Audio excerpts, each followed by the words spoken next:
ఏది ఉన్నా లేకపోయినా సత్పురుషులతో కలిసి తిరిగాడు, సత్పురుషులను సేవించాడు, వాళ్ళతో కలిసి ఉన్నాడు.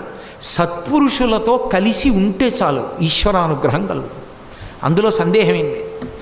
మీరు ఎంత ధర్మం ఆచరించారన్నది పక్కన పెట్టండి. సత్పురుషునితో కలిసి ఉంటే, సత్పురుషునితో కలిసి ఉంటే అన్న మాటని బాగా అర్థం చేసుకోవాలి. మీరు ఆయనతో కలిసి ఉన్నారని తిరగడం కాదు, ఆయన మిమ్మల్ని పేరు పెట్టి పిలిచి గుర్తుపట్టి పక్కన ఉంచుకోగలడా? అలా ఉంచుకోగలిగితే చాలు.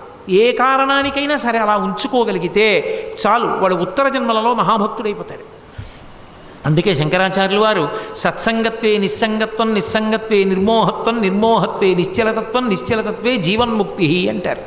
సత్సంగమే సమస్త అభ్యున్నతికి కారణము. ప్రహ్లాదుడు అంతటి భక్తుడుగా పుట్టడానికి కారణము సత్సంగమే. అందుకే జీవితంలో తనకి తాను గొప్పగా చెప్పుకోవడానికి ఏమైనా మిగిలిందంటూ ఉంటే ఒక్కటే, ఒక్క మహాపురుషుడు ఎవరైనా మనని చూసినప్పుడు పేరు పెట్టి పిలుస్తారా?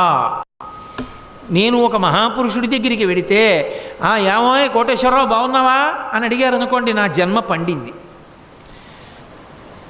మీరెవరు అన్నారనుకోండి, నేను చాలా ఎదగవలసి ఉందని గుర్తు.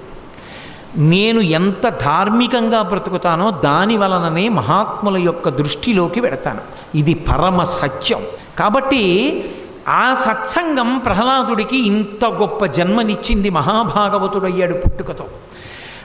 ఎంత గొప్పవాడంటే ఆయన గురించి చెప్తూ పోతన గారు ఎవరికి ఇవ్వనంత గొప్ప కితాబునిచ్చారు భాగవతంలో. గుణనిధియకు ప్రహ్లాదుని గుణములు అనేకములు కలవు, గురుకాలమునన్ గణుతింప నశక్యములు, ఫణిపతికి బృహస్పతికి భాషాపతికి.